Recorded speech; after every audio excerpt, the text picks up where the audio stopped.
No vídeo de hoje eu trago 10 indicações de livros de terror para você ler nesse mês de outubro.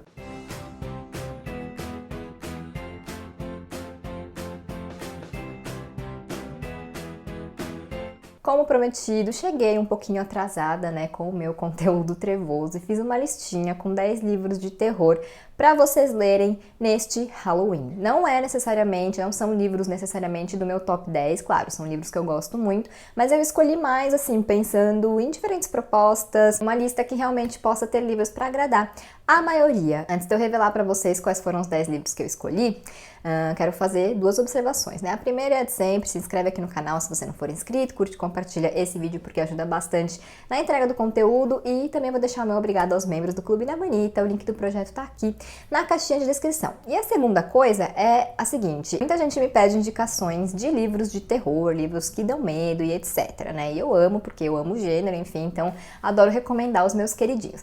Mas, às vezes eu percebo que as pessoas esperam que um livro de terror seja uma experiência parecida com um filme de terror. E eu acho que não é bem assim. Não sou especialista, no assunto, sou apenas uma pessoa que já viu muitos filmes de terror e já leu muitos livros de terror, mas o que eu acho, a primeira coisa não é uma coisa que eu acho, é uma coisa que é um fato, Livro e filme são duas coisas bem diferentes, então eu acho que a gente tem que esperar coisas diferentes, mesmo que sejam histórias do mesmo gênero, Então, eu acho que o terror é trabalhado de maneiras muito diferentes nesses dois formatos, No filme, a gente tá acostumado a levar susto, a ficar tenso, Vem a música também, que já muitas vezes antecipa um susto que vai vir e tal, então a gente já tá acostumado com esse formato, com essa dinâmica. No livro, tudo fica na nossa cabeça, Então, não tem trilha sonora, não tem um jogo de câmera, é tudo na nossa cabeça. Então, eu acho muito difícil que um livro dê um susto, como um filme de terror. Então eu acho que quando eu leio um livro de terror, eu espero muito mais uma atmosfera. Eu acho que a primeira coisa, assim, que um livro de terror tem que ter é uma atmosfera sombria, que deixa a gente com aquela aflição, que deixa a gente com aquela angústia, com aquela sensação ruim mesmo, sabe?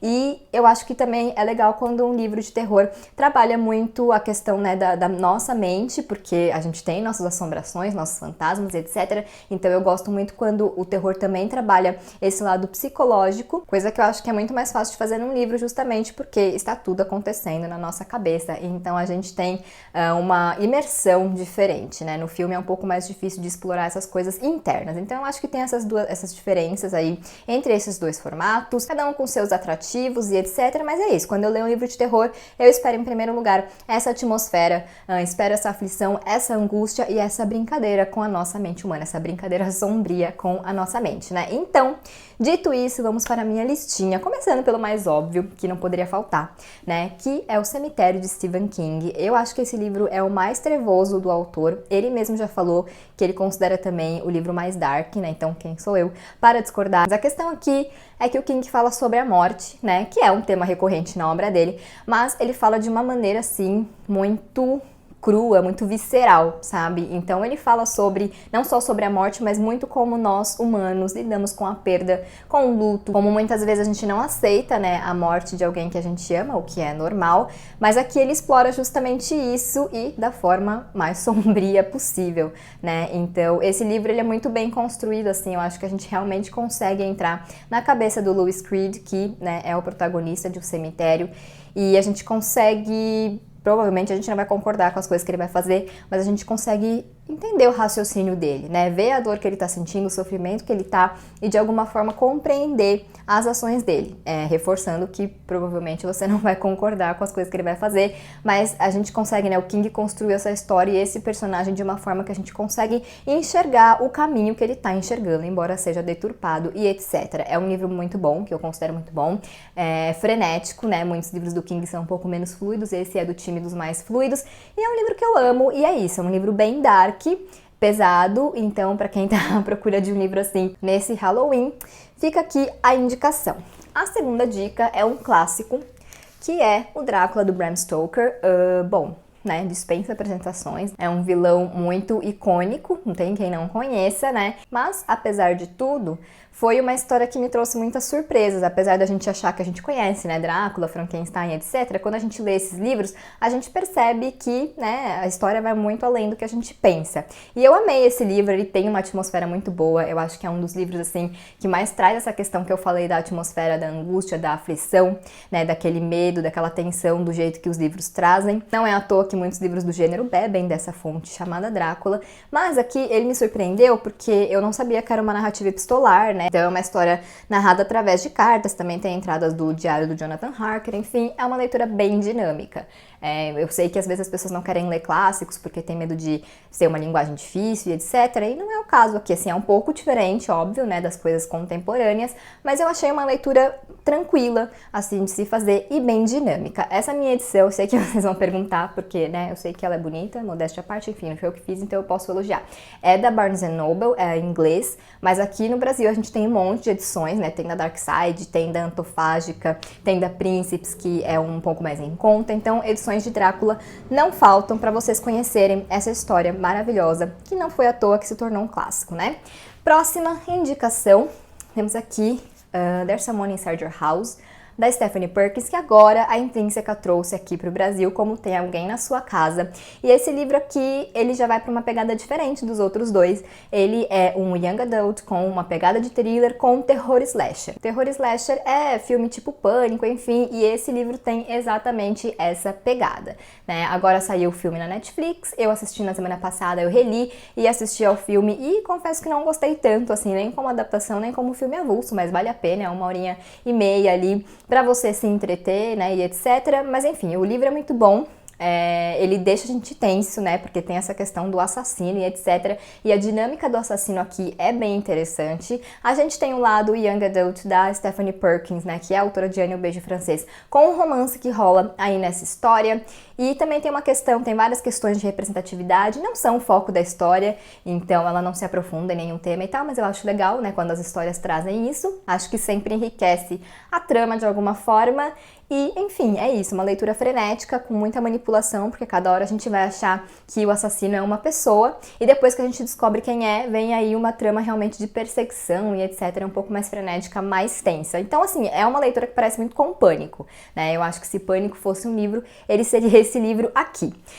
Próxima indicação é nacional. O Vilarejo, do Rafael Montes. Esse aqui é o meu livro favorito do autor. Eu li, acho que todos dele, né? Eu ia falar publicados no Brasil, mas enfim, ele é brasileiro. Eu li todos deles, se não me engano. E esse é com certeza o meu favorito. Super fininho, então ele é uma leitura, assim, perfeita para você sentar numa tarde de domingo, chuvosa, se possível. Pegar o seu chá, seu café, sua bebida, enfim, e fazer essa leitura. Além de fininho, ele tem ilustrações. Deixa eu pegar alguma aqui para vocês verem. E é um livro bem envolvente, né? Aqui o autor explora os 7 pecados capitais, então já parte aí dessa premissa, e ele costura muito bem, né, esses 7 pecados, essas 7 histórias, e tem um final, uma reviravolta, assim, uma revelação, né? Mais uma revelação do que uma reviravolta, bem embasbacante. Eu fiquei, assim, bem chocada. É uma leitura mais gore, né? Mais sangrenta, então se você não gosta desse tipo de conteúdo, já fica o aviso. O Rafael Montes, ele é conhecido por ter, né, essa escrita mais sangrenta, por gostar de dissecar esses detalhes e etc. E aqui o Vilarejo, ele faz isso demais. Mas eu gostei porque eu acho que combina com a proposta do livro, é, de certa forma, o que traz, né, uma atmosfera também para essa leitura, e como eu falei, é pequenininho, realmente uma leitura para você sentar, se envolver, começar e terminar e ficar chocado. Dica, leiam o prefácio e o pós-fácio desse livro, tá? Porque às vezes tem pessoas que não leem, e a graça está justamente nessas duas partes, então não deixem de ler essas duas partes do livro. Próxima indicação é um clássico também, não como o Drácula, mas né, que é O Exorcista, do William Peter Blatty. Esse livro aqui, eu sei que muita gente não tem vontade de ler porque acha que vai passar muito medo, né, por causa do filme. E eu entendo, porque era um medo meu também. Eu amo o filme de O Exorcista, mas ele é medonho. Então eu adiei por anos essa leitura porque eu ficava com medo, né, de ficar muito impressionada. Porém, quando eu li, faz já uns 3 anos, eu fui muito surpreendida, porque assim, o filme, ele é bem fiel ao livro, né? Enquanto eu lia, parecia que eu ia assistindo ao filme na minha cabeça, de tão fiel que ele é. Mas eu acho que o filme pegou, justamente explorou as melhores partes que essa história tinha para um filme, para uma mídia visual, né? Que eu acho que entra um pouco naquilo que eu falei no começo do vídeo. E aqui o livro, ele explora coisas que o livro explora melhor, que é a questão um pouco mais reflexiva, enfim, de entrar de alguma forma na mente dos personagens. Então, esse livro tem partes assustadoras, afinal a gente tá falando de um exorcismo, a gente tá falando de uma possessão, né? Mas também tem muitas reflexões. Eu fiquei bem surpresa com a quantidade de reflexões que essa leitura me trouxe, especialmente sobre a questão da maternidade, né? Porque, querendo ou não, a gente acompanha muito a Chris MacNeil tentando achar uma solução para o problema da filha dela, né, a Regan, que é a menina que está possuída, e a gente tem muitas reflexões sobre isso, e também tem um embate interessante ali sobre ciência e o sobrenatural, né, porque o padre Carras é um padre, mas ele também é um psiquiatra, então a gente vê muito esse embate, que é um embate que existe muito, realmente, quando a gente fala sobre fantasmas, sobre demônios, sobre possessão e etc. Então, é um livro que eu considero muito bom, e é uma leitura muito fluida, que você vai passar um medinho, não é que não vai passar, mas também vai trazer essas reflexões, vai aprofundar um pouco a história que a gente conhece no filme. Então, leiam O Exorcista porque vale muito a pena. Próximo da minha lista é outro clássico, né, Psicose. Aqui a gente tem também uma história que todo mundo meio que conhece, né, por causa da adaptação do Alfred Hitchcock, e eu gosto muito do filme, mas eu acho que o livro vai um pouco além, né, justamente por, mais uma vez, explorar a mente dessa pessoa que nós conhecemos aqui, que é Norman Bates. É um livro super fluido, eu reli esse ano e assim, é incrível como ele se lê sozinho, sabe? Quando você vê, você já acabou. É daquelas histórias pra quem gosta de conhecer um pouco mais a mente, né, de uma pessoa, de um assassino, de uma pessoa que tem um transtorno, etc. É um livro bem interessante desse ponto de vista e por ser uma história muito clássica que todo mundo conhece, ou acha que conhece, né? É divertido ler, mesmo que você já tenha assistido ao filme e conheça a grande reviravolta dessa história, você ainda vai encontrar surpresas, né, ao longo dessa leitura e na forma como essa história é conduzida. Enfim, eu considero realmente Psicose uma obra-prima, né, do gênero de terror e etc. E é isso, leiam Psicose.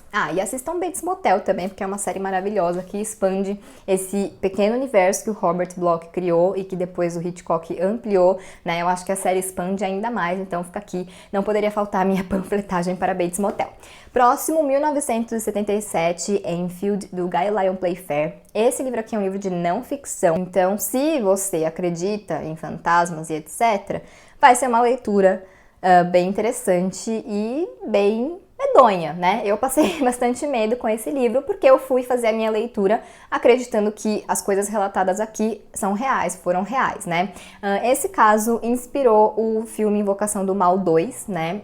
Ed e Lorraine Warren foram na casa, né, lá em Enfield e tal, mas eles não pegaram o caso, ou eles não resolveram, enfim, então eles deram essa mudadinha aí no filme, mas enfim, muitas coisas que estão no filme realmente aconteceram, ou estão nesse livro, né. Eu achei engraçado porque esse livro, o Guy Lyon Playfair, ele começa justamente falando que vai ser uma leitura monótona, porque vai ter muita coisa repetitiva, e ele não tá errado, é uma leitura que tem várias coisas repetidas, porque é uma não ficção, que narra esses acontecimentos na casa lá em Enfield, e essas ações, né, do fantasma, do poltergeist ali, são repetitivas, então não tem como o livro não ser, mas eu gostei muito dessa leitura, eu não acho que todo mundo vai gostar, quando eu recomendo esse livro eu já faço esse adendo, porque eu não acho que todo mundo vai gostar, justamente porque ela é um pouco mais parada e tal, mas tem muitas reflexões também, assim como o Exorcista, em relação a essa coisa da ciência e do sobrenatural e etc, né, porque aqui ele traz, o autor traz muito essa questão da ciência também, porque ele muitas vezes ficava em dúvida se aqueles fenômenos eram fenômenos paranormais ou eram coisas que a menina, né, a Jane, acho, tava fazendo, né, de propósito, enfim. Então é legal para quem é até um pouco cético, mas tá a fim de conhecer mais, de ler mais sobre isso, né, e de ver esse embate mais uma vez, né, da ciência tentando provar que aquilo é ciência e do outro lado tentando provar que aquilo são fenômenos sobrenaturais. Então foi uma leitura bem enriquecedora e também bem assustadora, né? Nesse sentido de que você fica tenso lendo e imaginando que aquilo tudo realmente aconteceu. Então eu indico bastante esse livro. Agora temos mais um nacional, que é o VHS, né, Verdadeiras Histórias de Sangue, do César Bravo. Esse é um livro de contos, são 18 contos, e eu acho que é uma leitura legal para fazer aos poucos, assim, tipo, ler um conto por dia. E também é um livro legal para quem quer começar a ler terror, porque aqui o César Bravo, ele reuniu contos de diferentes propostas, diferentes subgêneros do terror. Então tem o gore, tem o sobrenatural, tem histórias que se passam bem antigamente, tem histórias que se passam hoje em dia, enfim, então tem uma mistura bem interessante aí de subgêneros, de estilos e etc, por isso que eu acho legal para começar a ler terror. Mas claro, isso não quer dizer que se você já leu um monte de terror, você não vai gostar. Eu gostei bastante dessa leitura, a única coisa que eu faria diferente seria ler aos poucos. Eu li tudo, tipo, não num dia só, mas eu só tava lendo esse livro, então eu fui lendo um atrás do outro e hoje eu leria um conto por dia, 2, assim. Então essa é a única ressalva que eu faço sobre esse livro, mas é uma leitura bem interessante e é um livro nacional, né, pra vocês aí colocarem na listinha de vocês. E por fim, não, mentira, esse é o penúltimo. Eu vou indicar o Gótico Mexicano, da Silvia Moreno Garcia, que foi um livro que eu gostei bastante, né, que eu li esse ano, e eu gosto muito do terror que ele traz, eu gosto muito do mistério, etc. Tem aqui High Place, que é uma casa, né, mal assombrada, talvez, enfim, eu gosto muito dessa questão, né, das casas mal assombradas, que é algo muito do gótico, realmente, mas, por mais que eu goste desse lado desse livro, eu acho que ele me conquistou realmente pelas questões que ele traz, né? Ele fala sobre machismo, sobre relacionamento tóxico, faz uma metáfora ao relacionamento tóxico muito interessante, então ele realmente me conquistou, na verdade ele me conquistou pela soma de tudo isso, né, mas quando eu indico o Gótico Mexicano, eu sempre falo isso, tem o terror e a atmosfera e etc, né, tem algumas, o vilão me lembra de certa forma o Drácula, não é spoiler, tá, é mais a questão, a forma como ele é apresentado e tal, então é um livro em que você vai encontrar muitas referências a outras obras, né, de terror, góticas e etc. Mas tem esse lado bem atual também, né, das questões faladas, da representatividade, da ancestralidade, então foi um livro muito rico para mim, tanto do ponto de vista literário, quanto do ponto de vista, né, desses assuntos abordados. Então foi um livro que eu gostei bastante, que eu recomendo também. E a minha última indicação é uma indicação para quem lê em inglês, porque esse livro, infelizmente, não foi traduzido ainda, que é o livro de Carol Hunt, da Darcy Coates. Ela tem vários livros de terror, eu só li esse, mas ela tem vários livros de terror, inclusive vários estão disponíveis no Kindle Unlimited. Então, para quem lê em inglês, é uma ótima dica. E eu só li esse livro, né, mas ele fala de uma casa mal assombrada, de um grupo que vai lá, né, explorar os acontecimentos, os fenômenos paranormais que estão rolando nesse lugar. Também vai uma médium, então tem as seances, né, que são as sessões, né, para evocar espíritos. Então é uma clássica história de Casa Mal Assombrada, que eu amo e eu realmente gostei muito desse livro. Eu acho que ele explora realmente esse clichê do terror, né, da forma que eu gosto. Indico muito para quem gosta de terror sobrenatural, com espíritos e casas mal assombradas. Espero que alguém traduza os livros dela aqui pra gente, para que mais pessoas possam ler. Mas enfim, se você lê em inglês, dá uma olhadinha lá no Kindle Unlimited, Darcy Coates, que ela tem vários livros lá disponíveis e etc. Então, com certeza vai ser um prato cheio para esse mês de outubro e depois também, né? Bom, então essa é a minha listinha. Como eu falei, eu tentei trazer aqui um pouco de cada subgênero, né, de propostas diferentes, para que fique realmente uma lista que mais pessoas possam aproveitar. E eu espero que vocês tenham gostado, né, das minhas recomendações. Me contem se vocês já leram algum desses livros ou se ficaram com vontade de ler e também me deixem indicações aí para eu colocar na minha lista de leituras trevosas. Então, hoje eu vou ficando por aqui. Se inscreve aqui no canal se você não for inscrito, curte, compartilha esse vídeo e a gente se vê em breve em um novo.